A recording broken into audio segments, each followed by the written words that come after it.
This oven fresh homemade sandwich bread is super soft, light and airy, and they taste amazing and even better than store-bought breads. They are so easy to make, and we don't require any special equipment to make this bread, and we can make them with only 6 basic ingredients that are mostly already present in your pantry. And in this video we'll see how to knead the dough without much effort, and we'll also see how to shape a loaf bread in such a way that we can make beautiful bread in our own home kitchen. So let's see how to make this delicious homemade sandwich bread in 5 simple steps.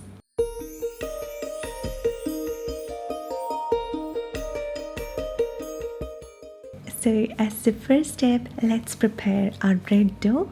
So into a bowl, add in water which is not cold nor hot but just slightly warm, and then add in 1 tablespoon of honey, 1 teaspoon of salt,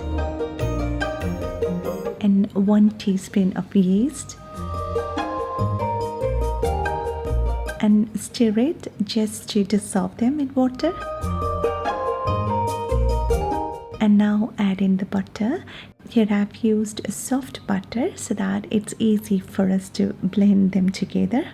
And now let's add in flour. We can use plain flour or bread flour to make this bread. Here I've used all-purpose flour, which is more conveniently available for most of us. Combine everything together to form a shaggy mass of dough. And now we need to knead the dough. So transfer the dough onto a clean work surface. And if you are using a stand mixer, then it will be so much easy for you to knead the dough. But if you are kneading by hand, you may feel the dough to be a little sticky in the beginning, and at this point we may get tempted to add more flour into this, but don't do that. Just stretch the dough and fold it back onto itself, and then turn it and repeat the process in such a way that it forms long threads of gluten. And I've measured my ingredients using a kitchen scale, and you can see I have not added any extra flour or water during kneading, but the consistency of our dough may slightly differ if we use cup measurements, and that's okay too. While making a bread, we don't need to be very strict on the measurements, but the point is that we should know the consistency of our final dough. So if you find the dough to be tough even after kneading for 5 to 6 minutes, we can add 1 or 2 tablespoons of water.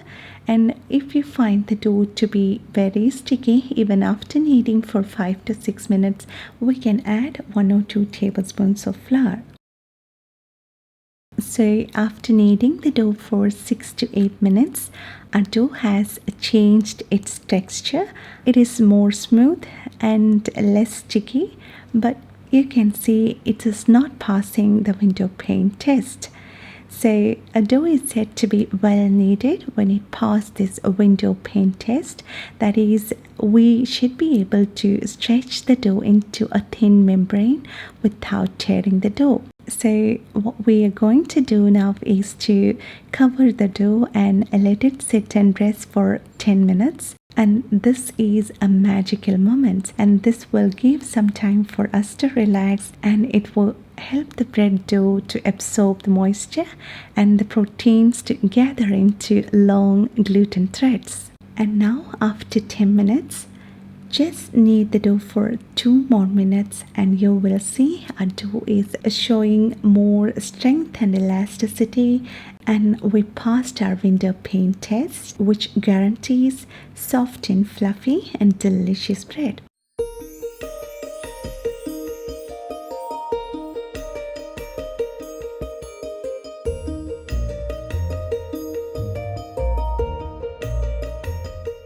Our dough is now very soft and smooth, and it will spring back when pressed, and you can see it's still showing a tendency to stick on to the surface. And now our dough is ready for the first proofing. So lightly oil a clean bowl and place the dough inside it and coat it with some oil and wrap it with a plastic film and let the dough sit and rise in a warm environment for 2 hours or until it gets doubled in size.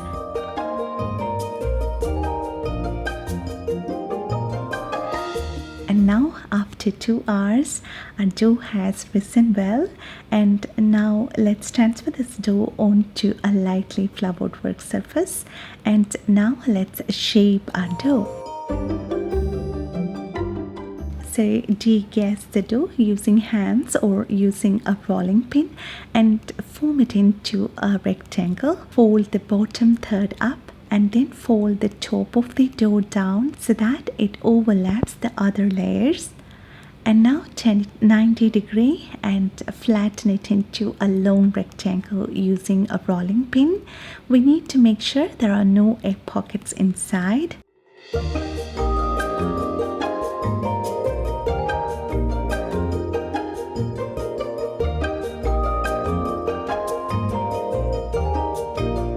And now roll it just as we roll a jelly roll.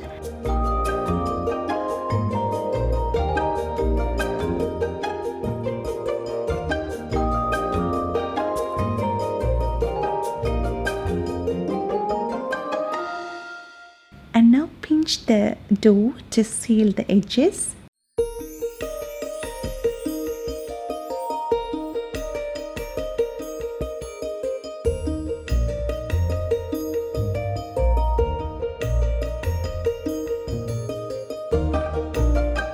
And do the same on both sides. And when we roll and shape the dough in this way, our bread slice will have a beautiful swirl pattern.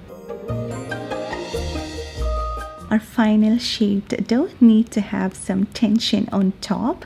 This tension will help the dough to get a good oven rise. So hold the dough like this with your hands and drag it slowly towards you, and you will see the top of our dough will get tightened up. And now our dough is ready for the fourth step, that is to go for the final rising. So place the dough onto a greased baking pan and now wrap it with a plastic film and let the dough sit and rise for 70 to 75 minutes. And after 70 minutes, our dough has risen well and it's now ready to go into the oven. So bake at 350 Fahrenheit preheated oven for 32 to 35 minutes.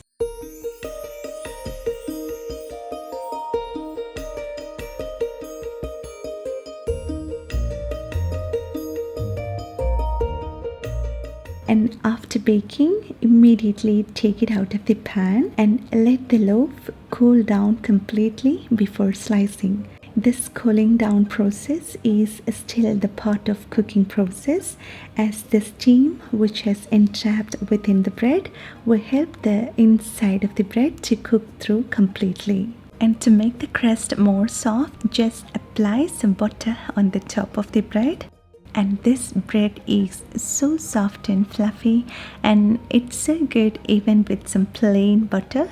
And this bread can be toasted well and can be used to make sandwiches, and it goes pretty well with your favorite soups or stews. And this is one of my favorite sandwich breads, and I can promise you that once you make this a sandwich loaf, then you will never want to buy store-bought ones, and your family will ask you to make more and more.